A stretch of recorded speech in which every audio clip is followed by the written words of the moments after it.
Hello everyone, welcome. It's round two. It's pretty exciting. It was a good week last week. Unfortunately, I lost, but I'm joined by one of the winners of the round. His name is Daniel Cole. As you can see, he's here on Skype. Say hello, Coley. Hello, everybody.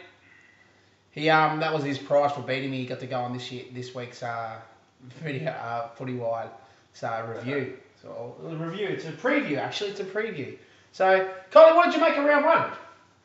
Yeah, really interesting round one. Some close games, some high scoring, also some low scoring. So a couple of newbies getting some wins as well, and a couple of perennial cellar dwellers in Sugars and Orangers getting a good win as well. So pretty interesting stuff.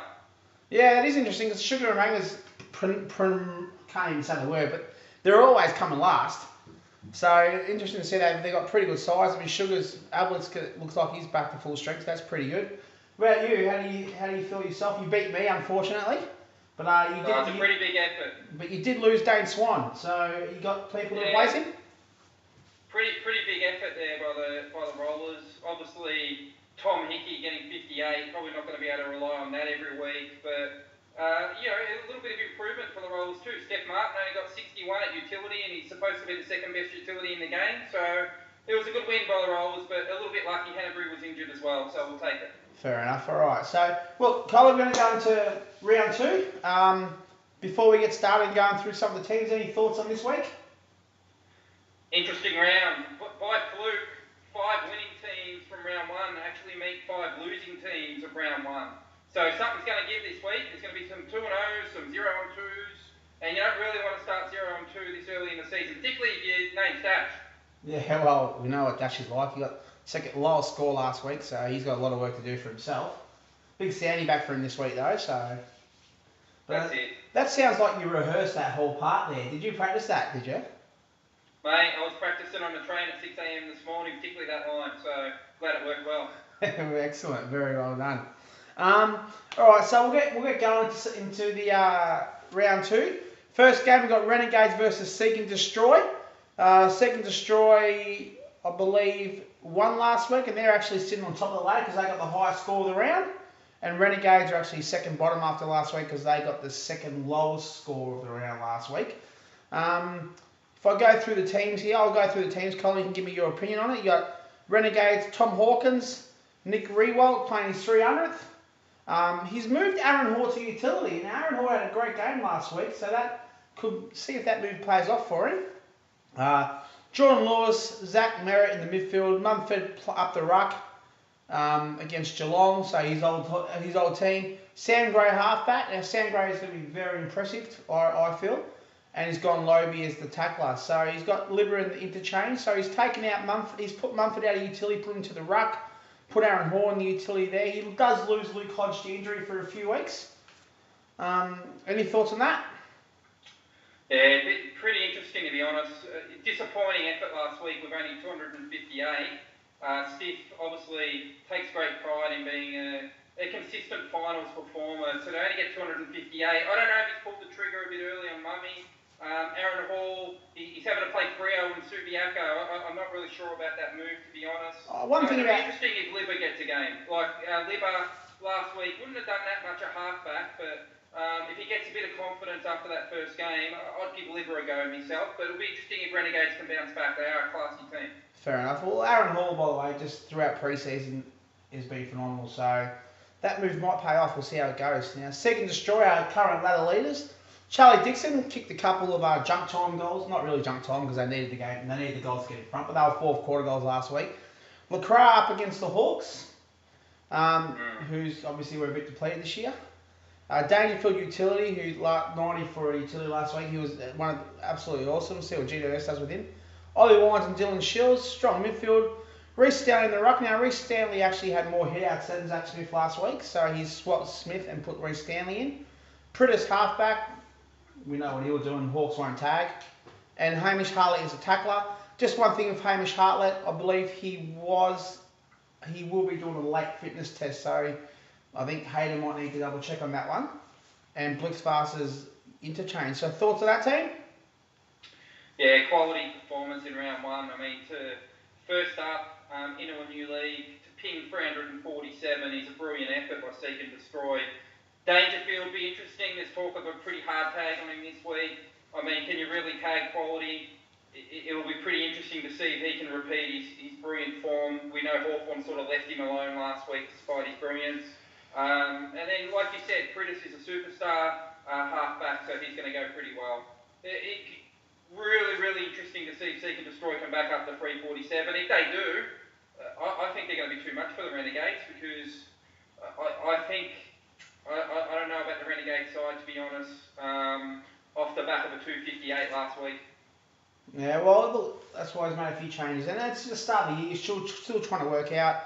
I mean, we all worked out what our best teams could have been last week. We both would have got over 400. Now, that's not going to happen, is it? We're not going to pick those sides. So, all right, so next game is Rangers. What's your pick, Chris? You're not getting off the hook. What's your pick in this game? Oh, for that game, no, I think stiff shit. I think Hayden will win that. Seek and Destroy. Rangers Anonymous versus Maltese Falcons. So, Rangers Anonymous at the moment is a bit of an unchanged side, and knowing Kenner, he probably won't change it at all. So that's Hogan, Walker, Fife. I mean, surely Fife steps. 35 last week as utility. Surely he steps up. You can't go wrong with Boyd and Mitchell in the midfield. And then he's got Hampson in the ruck, Joel Selwood and Nathan Jones as tackler. He might change Nathan Jones, put Townsend or put someone else in, who knows. That's his side. That's his side that he had last week. That's a side that scored 273 last week. So it was the lowest winning score. Would have lost any other game, except if he played. I think he actually lost to Dash anyway. I think he bet Dash, so he would have only beaten stiff. Everyone else got over 300. Maltese Falcons, very unlucky to lose last week. Scored 324 and lost. Would have beaten just about all but two other sides last week in 324, so he was unlucky. Gunston, and he's actually gone with Jack Watts as a half forward. Thoughts? Yeah, I guess, a little bit of a risk, but that said, they're playing the Bombers, they're coming off a good win. Fennick's a smart coach, so... Three-time champ. Jesse Hogan. Sorry, mate? Three-time champ. He's a three-time champ, and he won't want to start 0-2, so it's a calculated risk, but it's one that a premiership coach has to take, I would say, against the Bombers. Fair enough. Jack Stevens, utility, Gaff, and he's gone Kerridge in the midfield this week against Sydney. Tom Nichols in the ruck, David Armitage as halfback, and Dion Pressia as a tackler, with Cripps as the interchange. So, thoughts on both those teams and the likely winner of that matchup? Yeah, good game. I think the Rangers are going to have to improve on last week. 273 is not going to get the job done against the Falcons. I mean, the Falcons are no Dash in terms of what the hell what's going on with Dash, but we'll get to that shortly. Tex Walker, interesting at half forward. With the showdown, we know Tex is going to lift. He's the captain of the club. It'll be interesting how he holds up. There's no way in hell that Five's getting 35 again at utility. So, obviously, some automatic improvement happening there for the Rangers. And then Joel Selwood, the fact that Dangerfield's going to cop a hard tag, it really frees Selwood up a little bit at half back. So I do like the Rangers to get around 310, 320. Will that be enough? We spoke about Jack Stevens. He's an absolute superstar at utility. David Armitage at half back is a gun. Again, those guys against the Bulldogs will be interesting how they actually go. So pretty close game. I think you have to go Falcons just based on history and the fact that, they're more likely to be there at the end of the year than what the Rangers are by winning games like this. One thing I did notice last week in terms of Selwood is where last year they're looking for Selwood all the time. I was watching the game last week. They just automatically went for Dangerfield, like Gold Coast do with Adelaide. Geelong were doing that with Dangerfield. So whether that can affect Selwood, who knows? Both those teams are pretty good. The one change though, I think Kenner should bring in Dane Zorko, who's back from suspension, for Nathan Jones. I think that needs to happen. Cool. Other than that, I believe both these teams after this week will be 1-1. So I think Falcons will win that as well. So next is me, Arse Kickers United, not what you guys call it, versus Jacobs Jaronis. The one change, I've made a few changes this week. I've I've noticed that Zaharakis looks like he's back to what his best and fairest form. He hasn't got much else at Essendon, so I'll put him into the midfield. Other than that, I've left the team as the same, except I've put Jake Stringer in at full forward, except for Luke Bruce, which would have won me the game last week, but oh well, these things happen. Left Canterbury at utility. Nick Nat was awesome in the ruck last week, and as a utility, he would have got over 100 points, but realistically, I haven't got another ruck. And Jack Viney's a tackler. Debating whether I put Jack Viney as a halfback, Scott Thompson in midfield, and put Brad Crouch as tackler, who knows, but I'm leaving that as it is.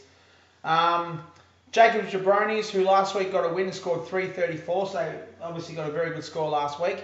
Tom Lynch, full forward against Freo. Now, if Freo played what they did last week, then he could have a bag. Josh Hill, half forward against the Hawks.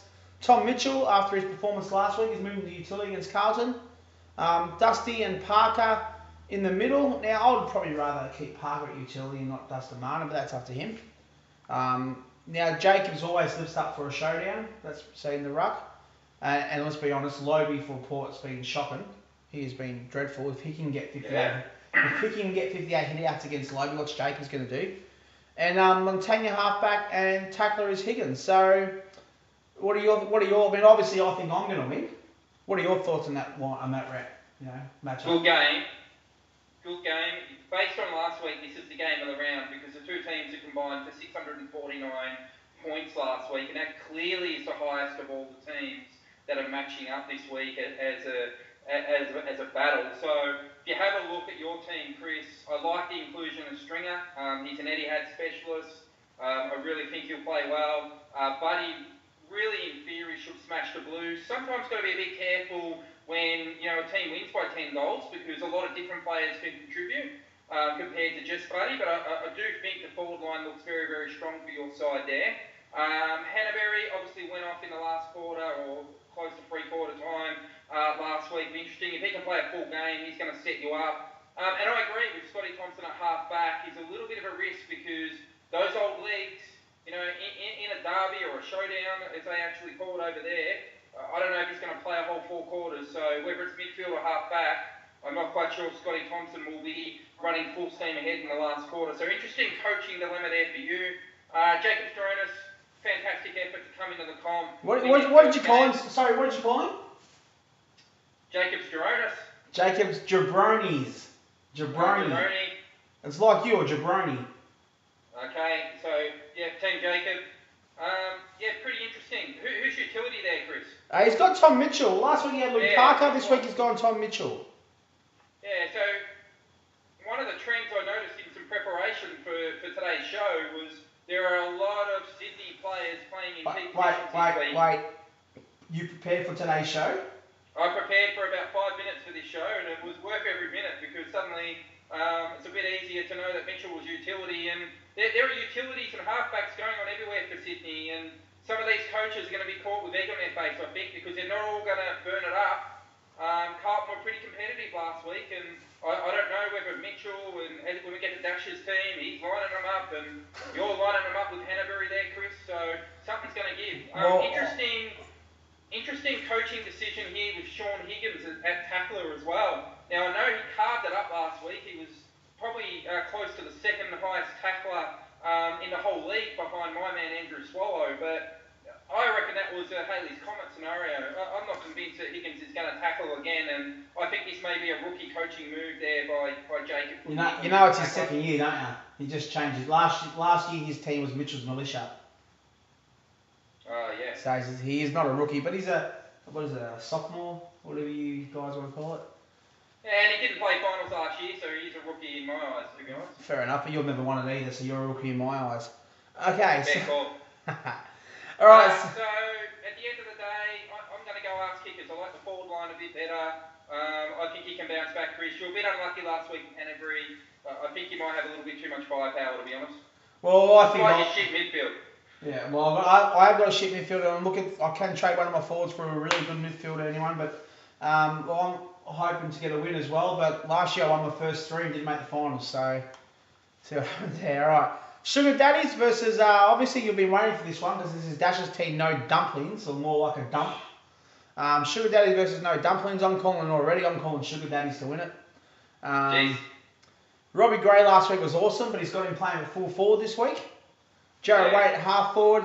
You can't go wrong with Gaz and utility. High score with Goldstein last week. Stop licking my hand. At 98. Ward and Murphy in the midfield.